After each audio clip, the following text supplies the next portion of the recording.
Thousands of civilians lost their lives in a single terrorist attack executed by terrorists belonging to Al-Qaeda. There has been a growing perception of a linkage between Islamic teachings and terrorism. Al-Qaeda, Al-Shabaab and Boko Haram are all names synonymous with terrorist activities, all in the name of Islam. Right-wing fundamentalism is also growing across Europe, and the British National Party, BNP, and the English Defence League, EDL, all blame what the term Islamism for the atrocities committed by Muslim extremists. Today on Hotseat, we ask, has terrorism become synonymous with Islam?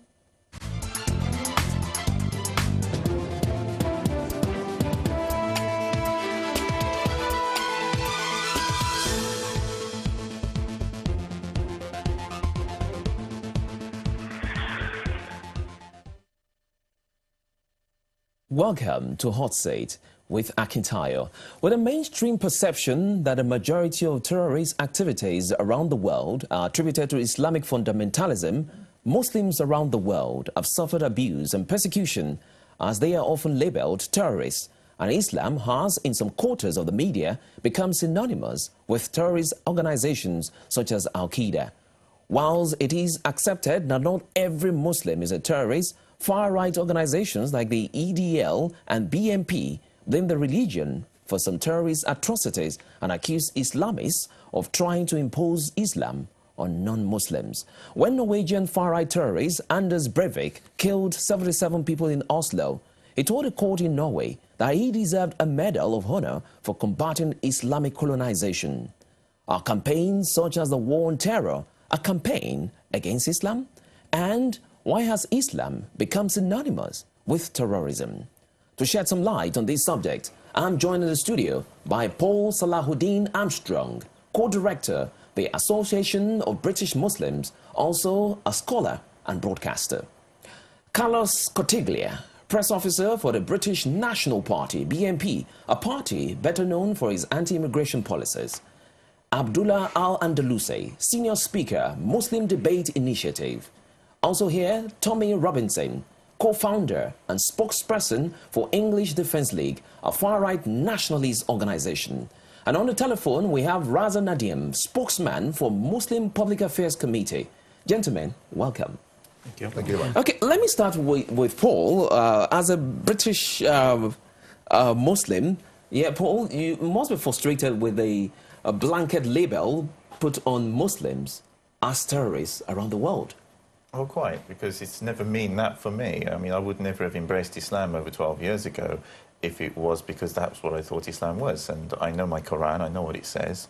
I understand, you know, where it's coming from. So it's like, it's a very much misunderstood book. It is very much misunderstood religion. But by no means do these blanket labels really represent us at all. Okay, let's look at your organization's mission. It seems the whole agenda of the EDL is against Islam. What is really wrong against Islam? It's against Islamism, the spread of Islamism. We've been waiting for politically minded people to sit around tables and solve these problems. I'm just a working class lad from Luton Town, and we formed out of years of frustration and nothing changing. And from what we can see, there's more Islamic extremists in this country now than there's ever been. It's growing at a faster rate. It's got more funding from Saudi Arabia. It's going more 7th century. So we just formed to try and highlight, and basically when we go on the streets, it's like a cry for help for people to listen to how we're living. And wherever Islam is spreading in massive numbers, I'm not saying these two men I spoke to this morning seem like great gentlemen. Some of the best people I've met through growing up in Luton Town are Muslim. But there is a problem in their ideology. There's a problem, it's not integrating. It's not working. It's not working in Britain, it's not working in Europe. Wherever we see it around the world, if we look to Nigeria, we see mass murder, we see Christians being blown up. We see Christians being blown up on Christmas Day. We see Sudan, we see Lebanon, we see Egypt, we see Pakistan. Boko Haram in Nigeria, sorry to go, Boko Haram in Nigeria also blows up all innocent the Muslims. But it's like your idea of Islamism, can you define it so that we'll really get where you're coming from? 7th century Islam, taking it back to 7th century, oppression against non-Muslims, a fascist ideology.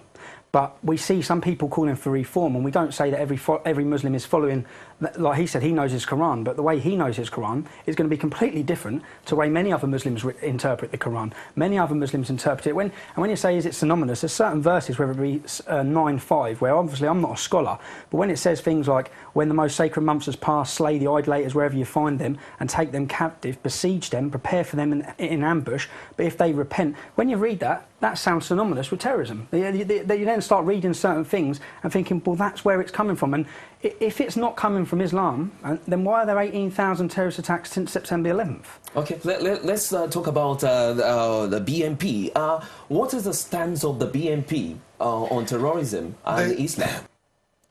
Very few people used to talk about the differences between Islam and Christianity and Judaism. It was like nobody used to care about those subjects.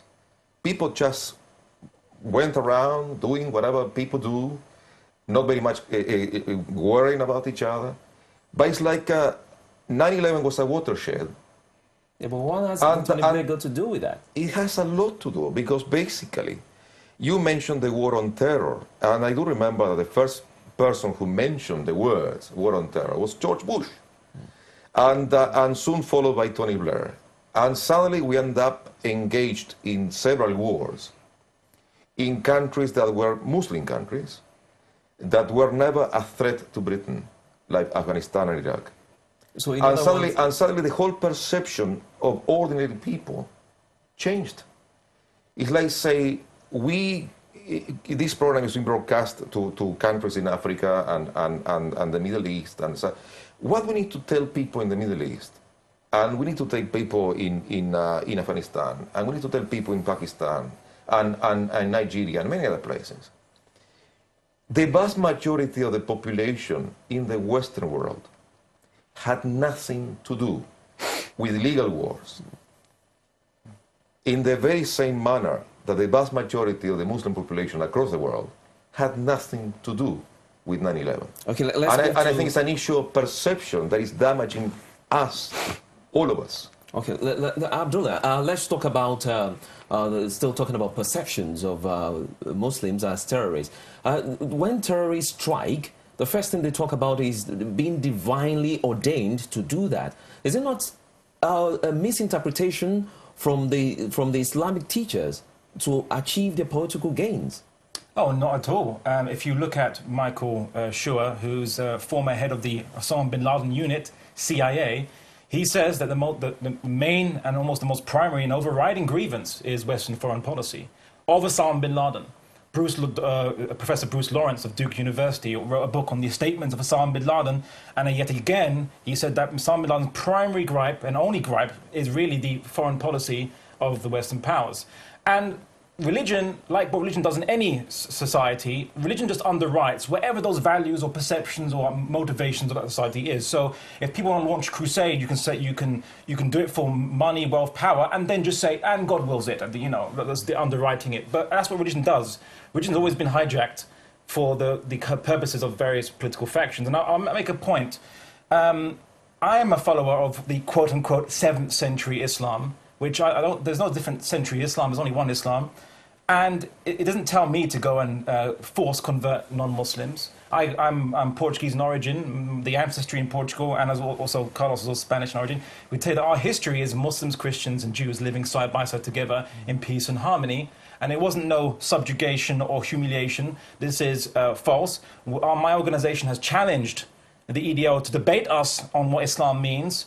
And his misquoting of text just now is, why don't you continue reading that text? It was talking about a specific historical situation where pagan Arab tribes were breaking their peace treaties with the Muslims, killing the Muslims, and the Quran said, right, for these tribes, slay their soldiers wherever you find them. And then it goes, for those who have remained true to their covenant, then maintain that covenant with them. And even then, for those who ask for safety, then escort them to a place of safety for pagan Arabs. So continue reading that Quran. Don't just give us sound bites, Tommy, because it's very misleading. You're misleading your own people. Maybe you should have told, maybe you should have told that to the man who went on the murdering spree in France, who used exact quotes from the Quran to back up all of his murders on the videos. Once he showed the murder, he showed the quote from the Quran as to why he done it. And Tommy, don't you think that maybe you need to make sure people are following your religion better. No, but he was saying... Because if I read that and I read it like that, then the man that went and killed loads of Jewish children and backed it up with quotes from the Quran, saying this is why I done it, and he actually specifically named why he done it, and the quotes,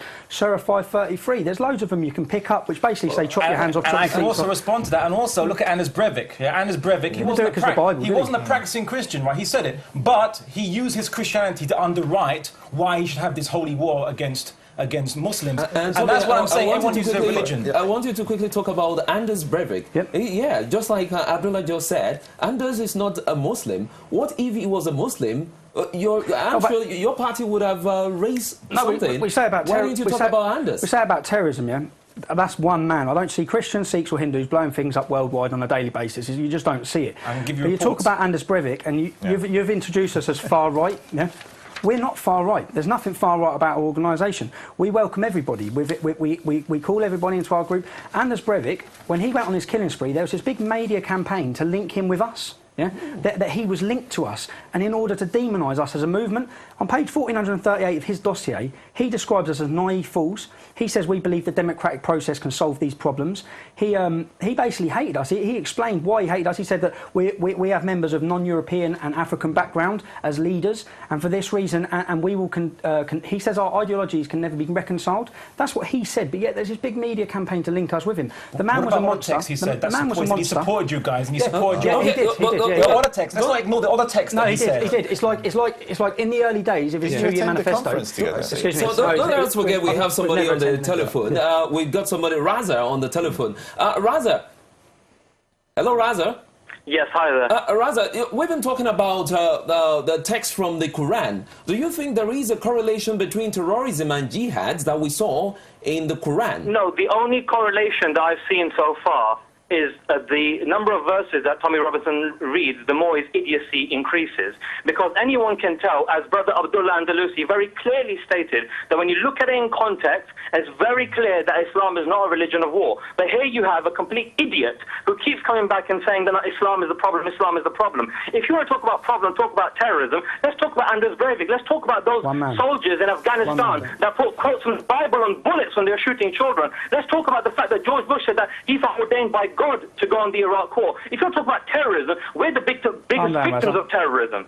Absolute rubbish. Raza has called for jihad in Palestine, by the way. Okay. It's just like you support Israel killing Palestinians. Calm down. Very clear.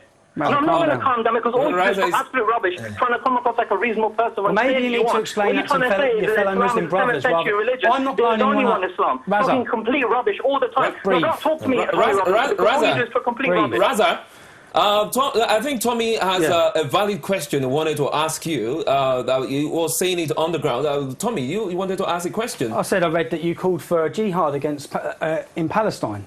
No, let's make it very clear what I said. I said Zionists are evil dogs. Yeah, evil dogs, and you called for jihad against them, a holy war. What you said was this. You said you support Israel's right to support itself, which means to support making a wall around Palestinian people, making checkpoints, and forcing Palestinian women to give birth at Israeli checkpoints. So that's what you said. I said Zionists are dogs for doing that. There's a difference. And you called for a jihad, so we have a moderate Muslim on the radio who calls for jihad. It's very clear. Don't talk absolute rubbish. I said that every human being is within their right to defend themselves, and whatever quote you're referring to, you don't have to quote. You're saying random stuff. Raza, Abdullah is about saying something, but then we'll get to Carlos. Right, Abdullah. Firstly, jihad is a part of Islam, just like fighting for freedom is a part of liberalism or the Western culture.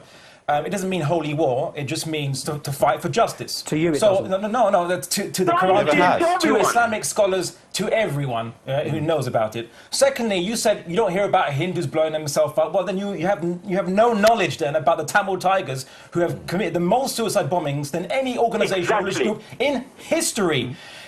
Try reading outside of their Daily Mail. There's actually interesting facts out there. No, it's not. All right. And secondly, Go on. Yeah. And secondly, as I said, we can invoke a jihad or fighting for justice against legitimate resistance causes, especially the Palestinians who are being oppressed, who had their land usurped from them, and they have a legitimate right to defend themselves when people come into their courtyards and their towns with guns and shoot them.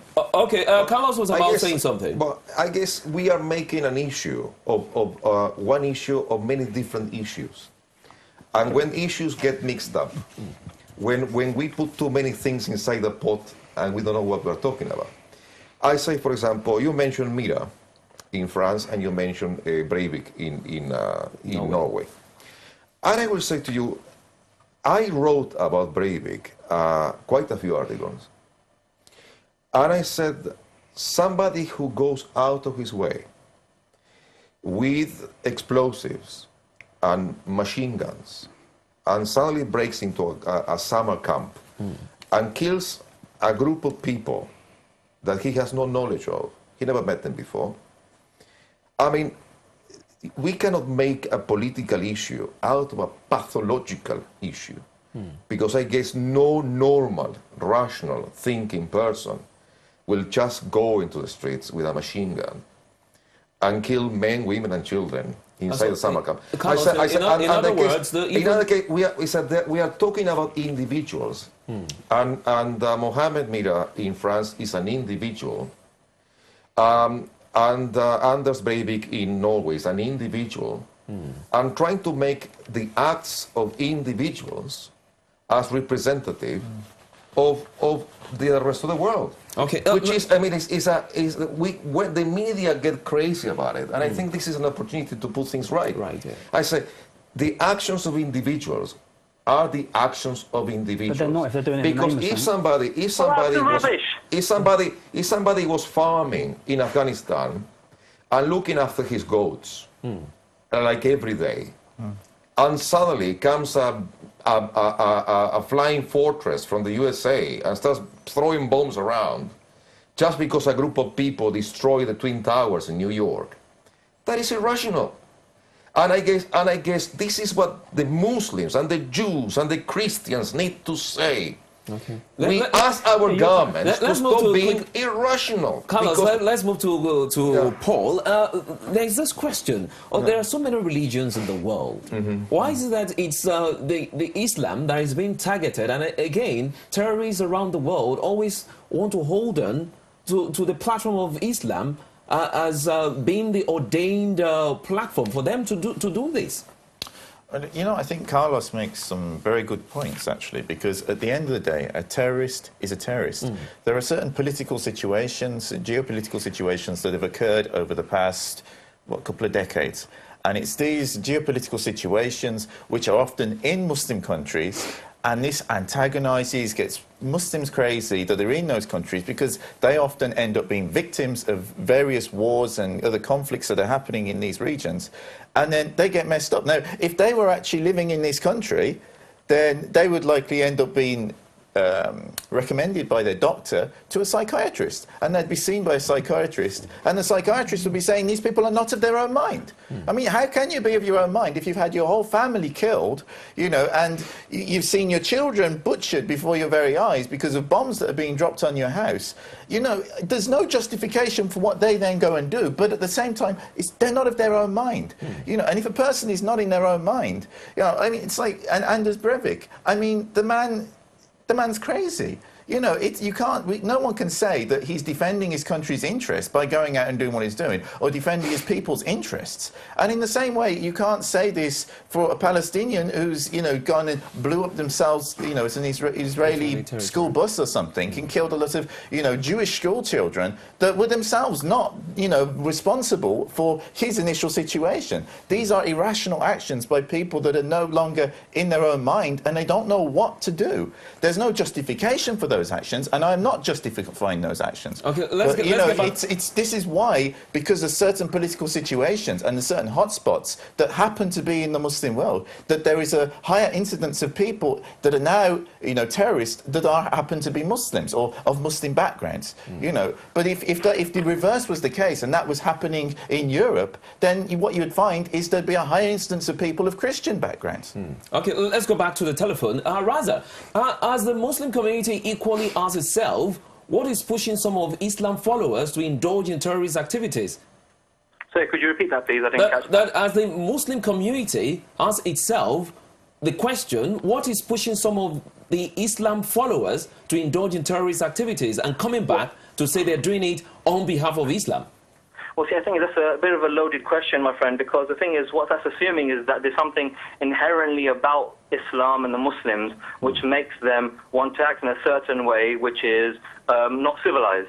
But the thing is, the truth is that's not the case. And really, as Brother Abdullah pointed out, and as really the security services of the UK, our own country, has pointed out, that the main cause and the only reason for the issues that we see today, in which we see Muslims rising up and taking action, is because of foreign policy. For anyone to suggest otherwise means they may either have a malicious agenda or they are stupid. It is only one of those two reasons possible. Because what you will see is, as you've got from the Muslims on this show, and the Muslims you speak in every day, they are articulate, well-meaning people who only want to look after their families, earn some money, and then go in front of God and say, look, I tried my best to be a good human being. But then for a person to say that a maniac that acts as an individual and kills innocent people is somehow pushed by their faith. What they're trying to say is that Islam is an extremist religion, which is not true. And when you have certain guests on your show who use pseudo-intellectual language and say that, you know, if the people are following a 7th century interpretation of Islam, there's only one interpretation of Islam. Now, they're trying to use fancy language to say basically Islam has a problem,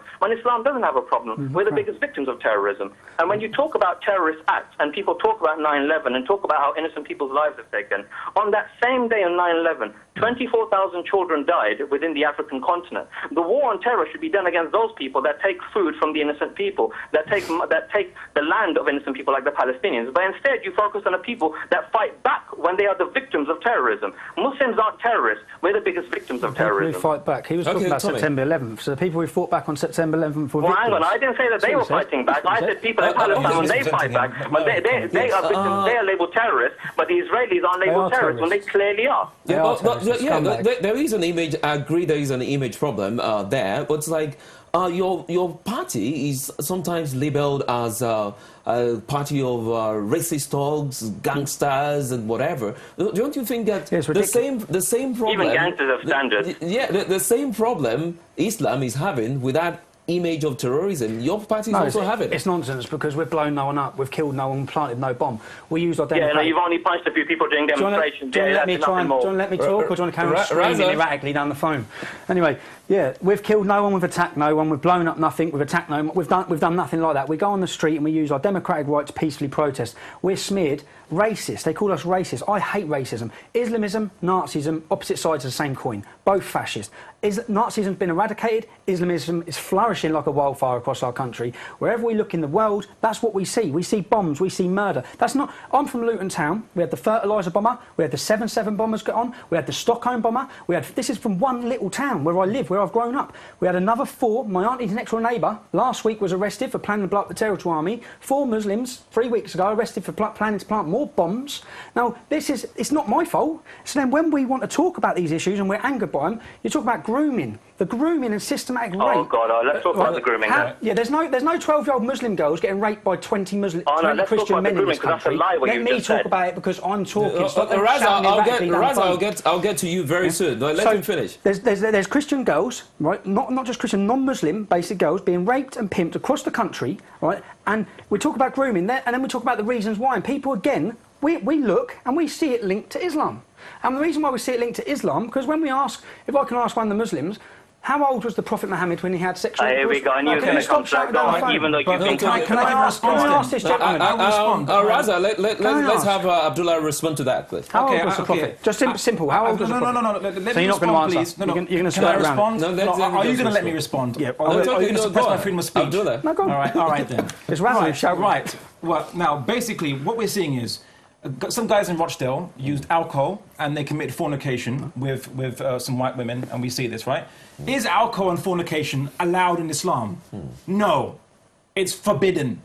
I challenge you to find me any verse of the Quran or hadith or anything, yeah, that says that drinking alcohol and sex outside of marriage is allowed in Islam. It is not, sir. So I think you'll find that you're trying to now label these guys who are now adopting a culture which you'd probably be more familiar with than we would. All right, it's not Islamic culture. Secondly, if you look, just look on this, the CIA World Fact Book. Answered the question. Let me finish, right? The CIA. I'll get to it. The CIA World Fact Book, yeah.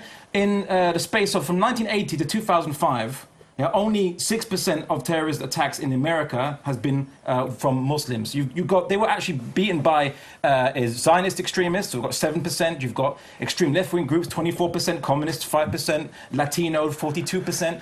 So, and again in England and Europe as well, the vast majority of the terrorist attacks were the Basque separatists and other and far-right groups. But also, before I answer your question, I want to make another point. You know, Al-Qaeda is kind of like, has the same problem as the EDL. You see, the central Al-Qaeda don't control everyone who's part of who says, I'm Al-Qaeda, right? And you see Osama bin Laden writing letters telling people, don't do this, don't do this in our name, yeah, in Iraq or whatever, right? Yeah, at the same time, the EDL, some of their guys can go, they can bottle women wearing hijabs, they can burn there's no evidence. Mosques, that's rubbish. They can burn mosques, they can shout EDL, they can graffiti it, but because EDL don't have an official members list, they can always publicly disassociate themselves. This allows them to have their cake and eat it, right? So I still haven't answered my question. And let me just quickly answer. He asked me a question, I want to answer it. You haven't answered it. Right? He asked, did the Prophet Muhammad get married to a woman who was post-pubescent? Yes.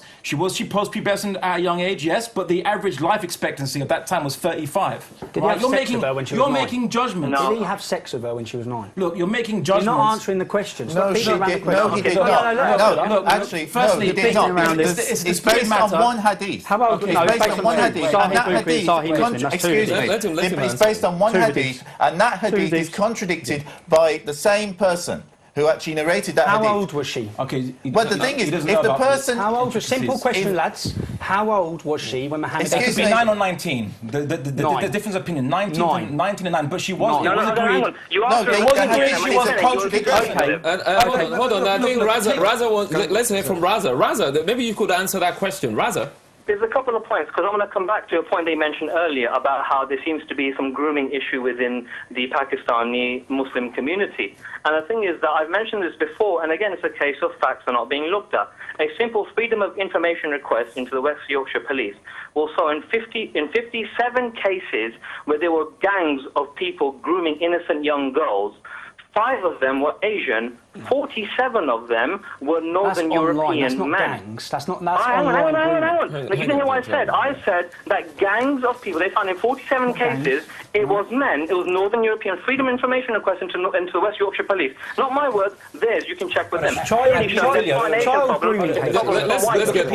Raza. Yeah, Raza, thank you. We'll have to take a break in a moment. When we come back, we'll be looking at more issues concerning Islam and terrorism. So let's go on a commercial break. We'll see you in a moment.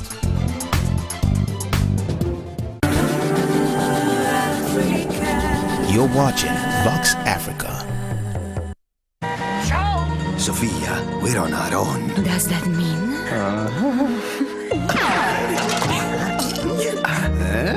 The stirring sauce coats the pasta all over. Perfect partners, just like us. It's a nights like this. After food like this. With nobody home. Oh, Carl. We're a home.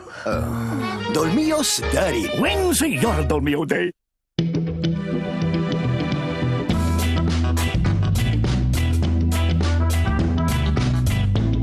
For 50 years, Tolly Boy has selected the finest quality grains, and generations trust us to deliver delicious rice for their family. Our Easy Cook rice promises to always deliver great tasting results for every meal. Great food starts with Tolly Boy. And look out for special 10% extra free promotional packs in selected stores now.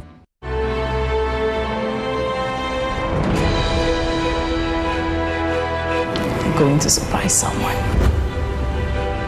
I have been authorized by the board to take you, all of you, to Abuja. Abuja!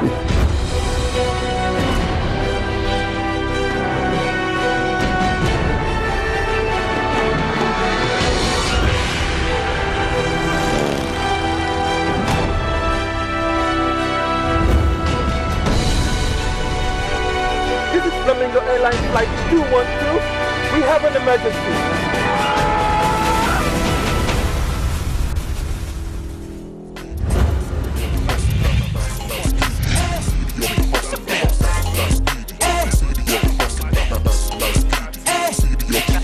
better change your style when you come down from beggar. Where you getting close to a daughter. But when you ask the way your sense of form a butter. You're watching VoxAfrica. Welcome back. You're still on Hotseat with Akintayo, and we are asking, as terrorism becomes synonymous with Islam, what do you think? Send us your comments on Twitter at Hotseat_Vox. Email us hotseat@voxafrica.com and join us on facebook.com/Hotseat on Vox. Before we took the break, it was getting really hot. And let's quickly get back to Raza on the telephone. Raza. Hello, yes. Raza. Yeah, Raza, Tommy made some points here, and for people who don't really understand the religion of Islam, people had always been worried that the underpants bomber claimed to be a Muslim who went to Yemen and was brainwashed, according to him. And a lot of people, talking about the Rochdale event, they always ascribe them to be Muslims. And also the Shafila event, the Shafila murder case going on in the UK, where the father and mother killed this girl because they felt she was too westernized. Don't you think it's something that is giving people who don't really understand religion the right to talk that way? Look, I understand that there are some people who do some crazy actions and they happen to be Muslim, just as you get people who take crazy actions who happen to be Christian or Jews or Hindus or of no faith whatsoever. But the thing is that the problem is this, that there is no real debate or dialogue taking place, because what you often find is many right-wing papers, and you find people from certain groups who use certain language, inflammatory language, who aren't looking to have a dialogue, but under the ruse and under the pretend veil of having a dialogue, what they do is that they attack the religion. So what you had earlier on was that you had Tommy Robertson from the English Defence League saying that what he was implying was this, that from a narration of the Prophet's peace be upon him, where he had heard that the Prophet married a girl who was 9, although as shown by Abdullah, then in some cases people say it was 19, so there is some discrepancy regarding that. What he's actually trying to imply, though, is this, that the Prophet was essentially a paedophile, and that because your Prophet was a paedophile, you guys can be too. That's what he's trying to imply. That's not a dialogue. Yeah. That's not a dialogue at all. What you're doing is using Islam. Let Raza finish that. Yeah, go on, Raza.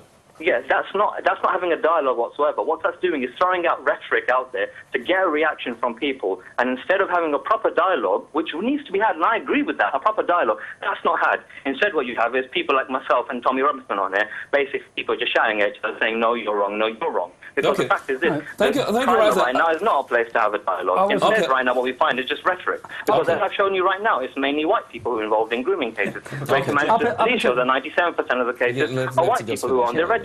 So why don't we talk about that? But no, let's instead talk about those people who are Muslims instead. So what that means is there's no real place for a dialogue, because if you want to have a proper dialogue, what we'd say is that, hang on, there's a problem everywhere. Let's talk about all those problems. No. But instead you find people focusing on the Muslim problems, because right now with the flavour of the month to focus on, and guess what? We've proven them wrong in the past, we'll prove them wrong again. Muslims are not terrorists, we're the biggest victims of terrorism. Okay, Tommy, when he said about Mohammed was a paedophile, under current British law, yeah, that would be correct. But I don't blame Mohammed. No one is sure of the age, whether it was 9 or 19. When you've got a large percentage of Muslims who follow, Sahi in Arabic means authentic, Sahi Bukhari, Sahi Muslim, both Hadith state she was 9 years old when he had sex with her. Now, okay, and what's your point? Excuse me, I'll just let you finish. Can you please let me talk? Let him please. Okay, you've got 47 girls in Rochdale, yeah? You've got 60 girls in Telford, you've got 30 girls in Derby, you've got 100 girls in Blackpool, you've got another 50 girls, there's another court case at the end of this month. These figures are an epidemic. You've got 80%. Great, I want to come back on this. Just, Raza, please be quiet. Go on. You've got, with arrest rate, you've got 80% of child grooming gangs convictions are Muslim. 80%. 3% of this country is Muslim. Now, that is massively overrepresented. So you have to ask yourself, why? Why is this going on? Why in Rochdale did the ex-local mayor, who's a Muslim, and a current Labour councillor, who is also a Muslim, go to the court case and stand up and defend 9 paedophiles who have raped and systematically abused our youth in that town? And when they've been convicted, why is there not public outrage by the Muslim community for him to be removed from his position of power? Why is there never any public outrage? Why, if you reverse the roles and Muslim children were being passed around Christian businesses to be sexually exploited, there would be massive public outrage by the Islamic community. Sure. They would be out on the streets. Should be able to the whole country would be on fire. Can I come back on a couple of points? Firstly, if you check the newspapers... Raza, we'll get to you. especially some of the popularist ones, which you probably read a lot. He only knows about this because he's read in the newspapers. There has been an outrage about this. There has been an outrage about this. Mainly Phillips has talked about it. Even Aronovich is talking about it. It's gone everywhere. All right. Secondly, when you mention about these girls being plied with alcohol and seduced. Whose families do you think they are? Okay, firstly, this happens a lot amongst general society in the street gangs and things. There was also the police talking about these problems.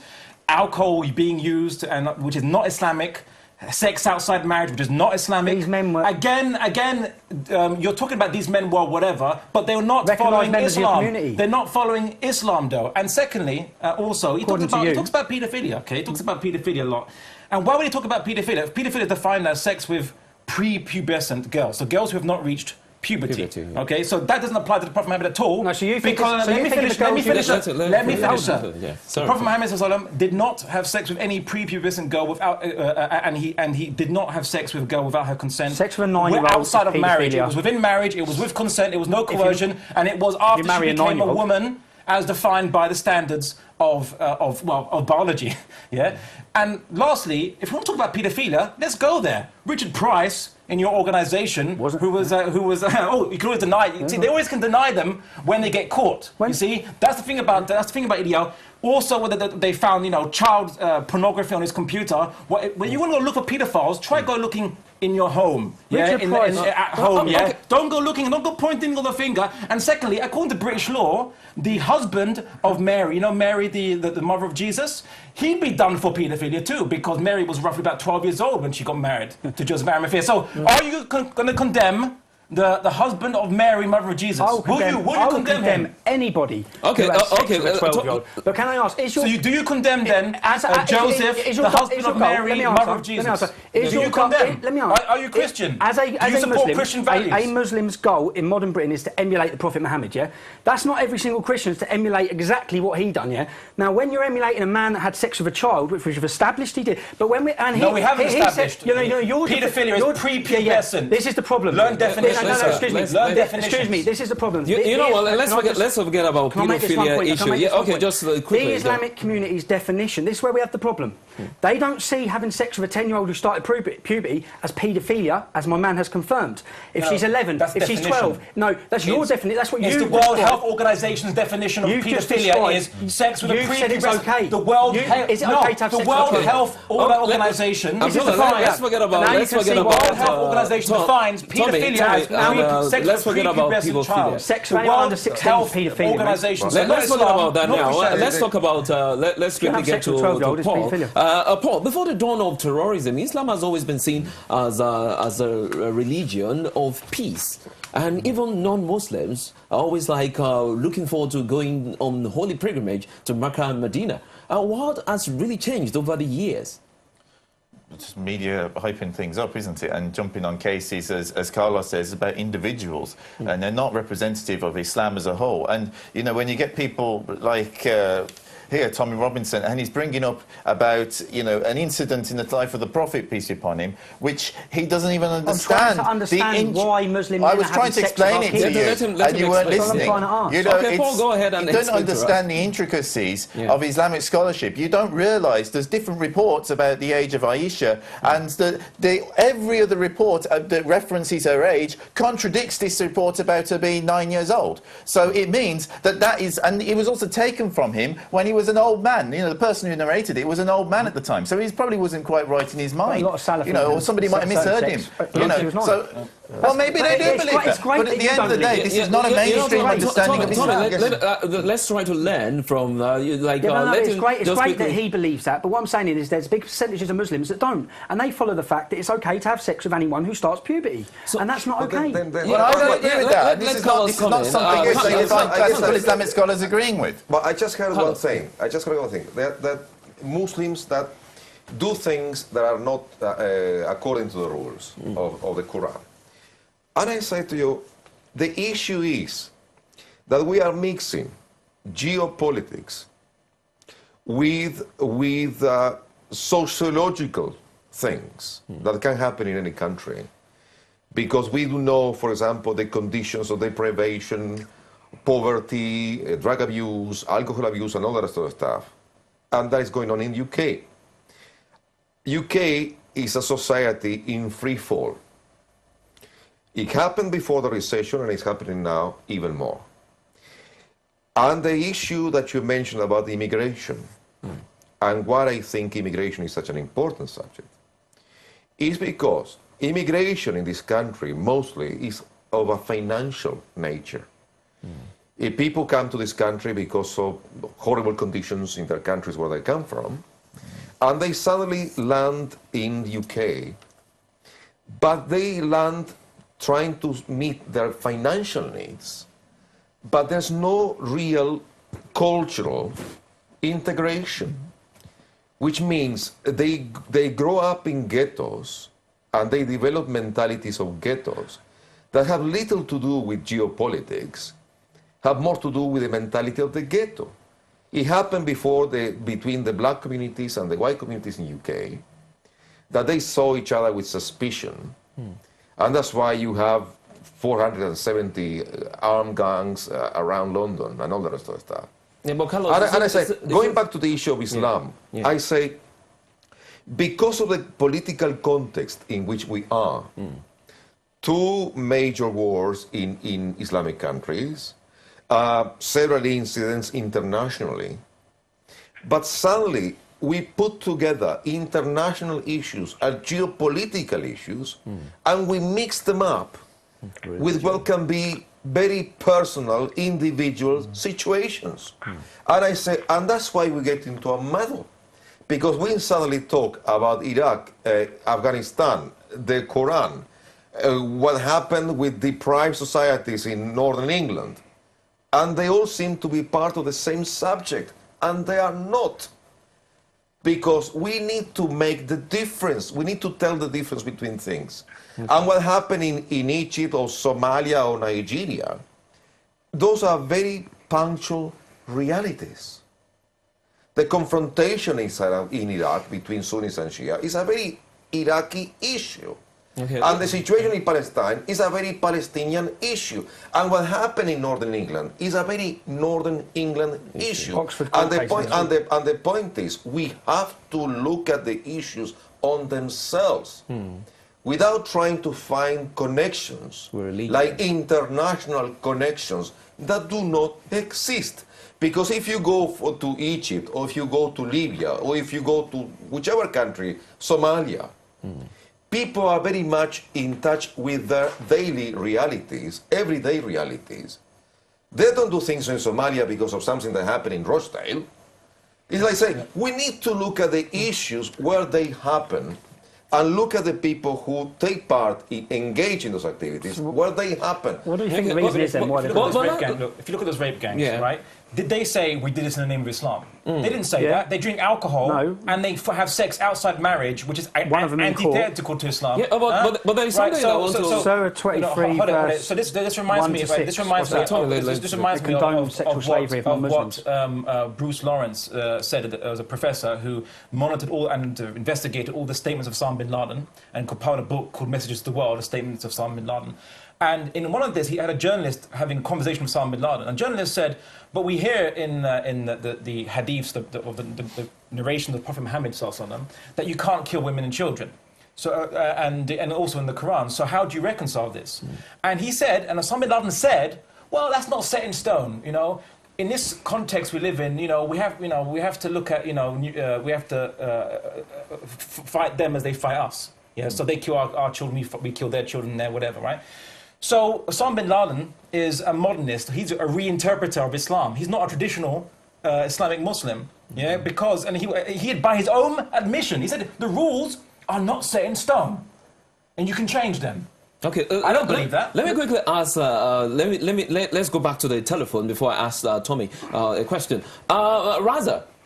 Yes. Yeah, there is this issue about people trying to use Islam as their platform. They do bad things. But like Baroness Wasi said recently, that it's like what happened with the grooming of white girls, that a lot of people don't want to talk, especially Islamic scholars who are supposed to talk against this thing. Now, this is one of the problems people like Tommy are having. don't you think that you should come out more? Look, the thing is this, look, this is what I find interesting. First of all, I want to go back to a point that Tommy had mentioned earlier, which was the case of that white girls were being targeted. What's come out in the reports that there were also girls from a Bangladeshi origin, girls from other origins too that were targeted. So to come out and say that it's just after white girls, what that does is that it actually, it creates smokes and mirrors. What you're doing is that the thing is you're taking away from the fact is that they went after and they targeted any vulnerable girls they could, and these men were vile degenerates. And they should be treated as such, and then they should be punished with the harshest hand of the law.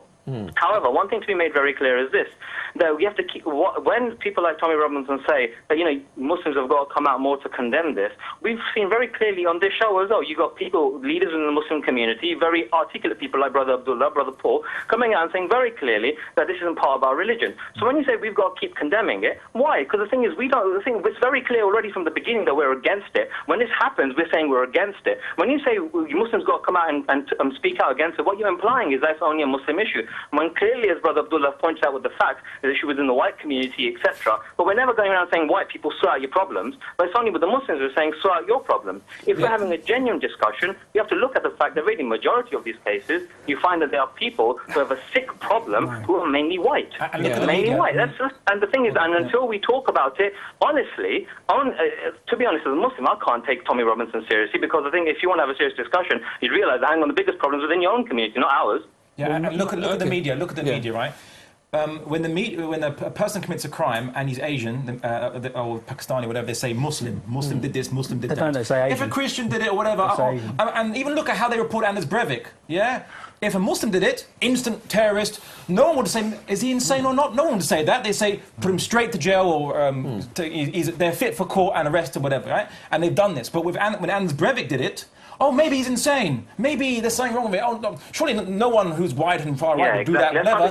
There's double standards, you see. Now, as I said, and then you pointed this out yourself, that when the such newspapers like the Daily Mail and Daily Star, the same newspaper that demonise Muslim are also the same newspapers that would demonise some far right groups, which I thought you guys would have known by now. That newspapers are sensationalist. What sells newspapers is to see something that makes you angry. That's what sells newspapers. So you did your research on Muslims from these same newspapers, which you complain misrepresent you, Tommy. Can I come back and say something, please? Yeah, quickly. Just make it very brief.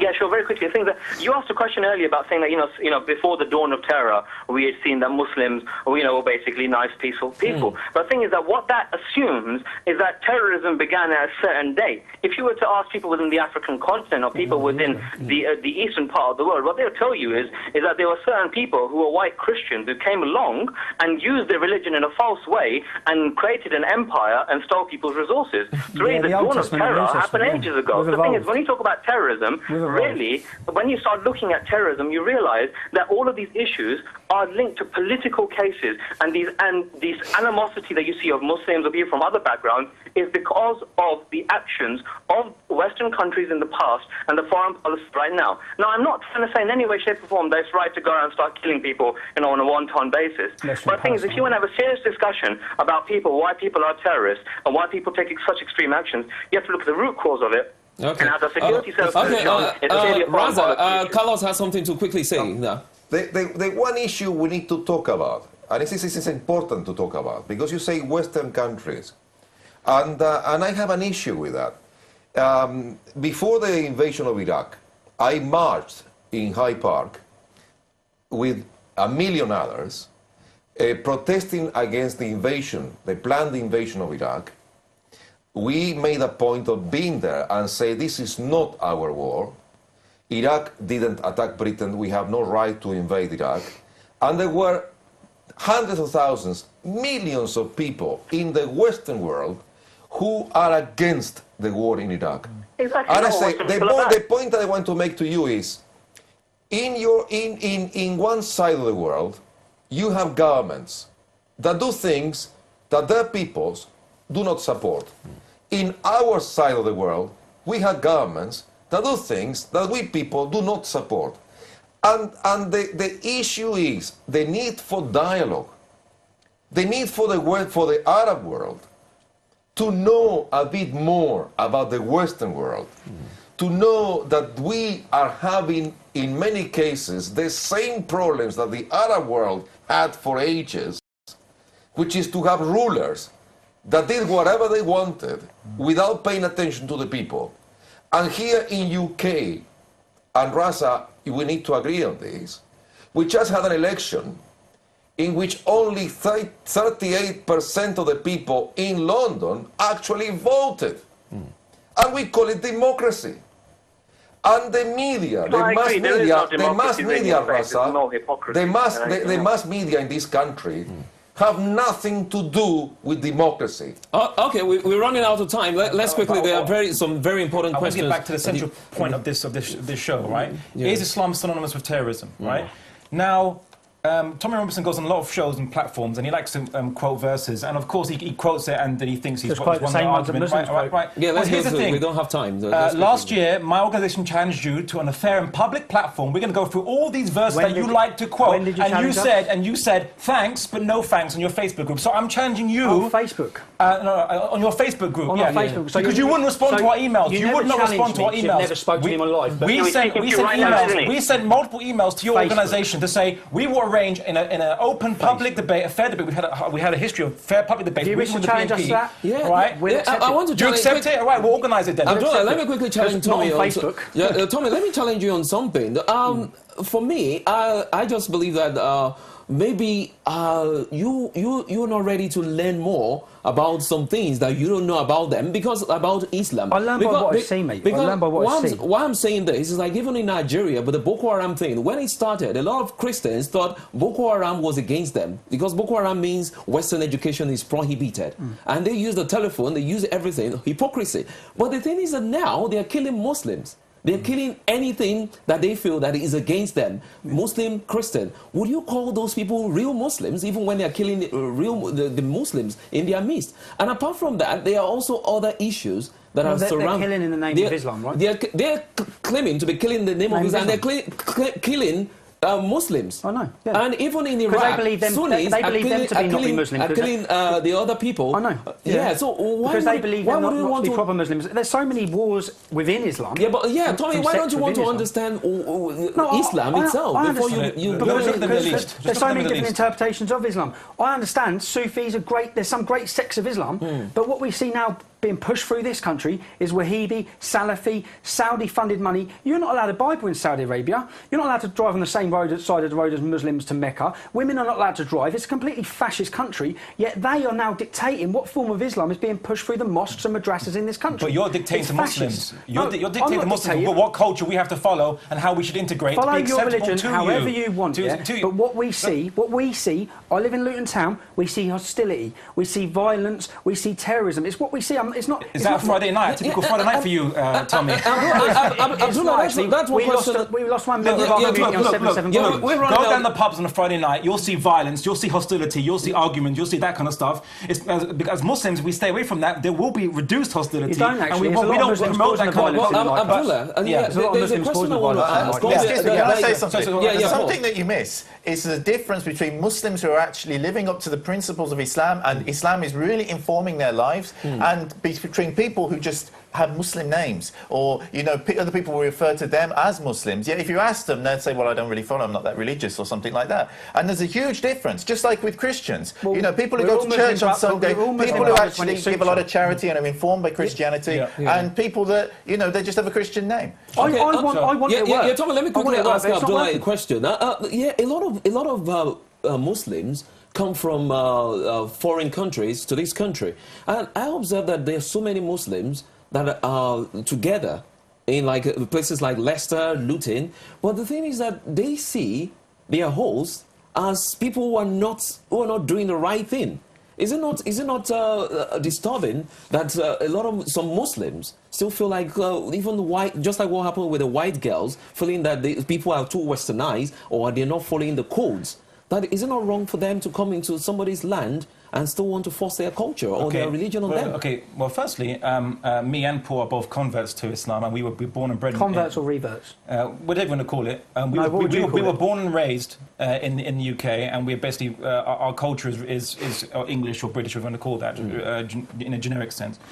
And you know, for us, that's not a question. Yeah, if I want to be a Muslim, no one can force me not to against my will, unless we want to turn into a fascist country. However, people that come from other countries and cultures, I mean, they should be allowed to practice their culture as long as it doesn't break the law. But you see, when we see Muslims drinking alcohol and sometimes getting rowdy because they drink alcohol and doing bad things, and we try to stop them, but we're told, no, it's a free country. If they want to drink alcohol, if they want to have sex outside marriage, you can't stop them.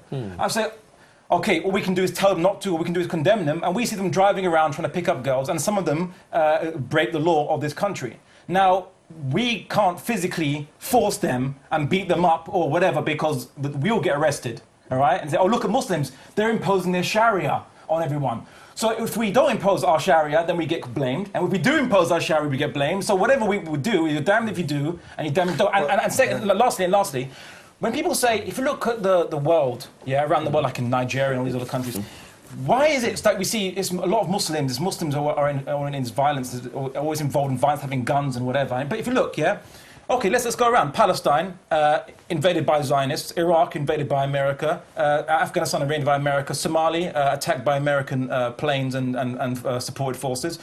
Pakistan, drone attacks. Egypt, regime previously supported by America. Tunisia, France actually supplied weapons and even offered police. So what we're seeing is there's not Muslims walking down number 10 Downing Street with guns and taking over Britain. We're not Muslims going down the White House and taking over. It's Muslims fighting in their own lands against people going over to their country with guns. On a final note, let's ask Carlos, the BNP. Some people are saying that they are fanning the embers of intolerance towards the Islamic community. Is it true? I will tell you the truth. The truth is exactly the opposite.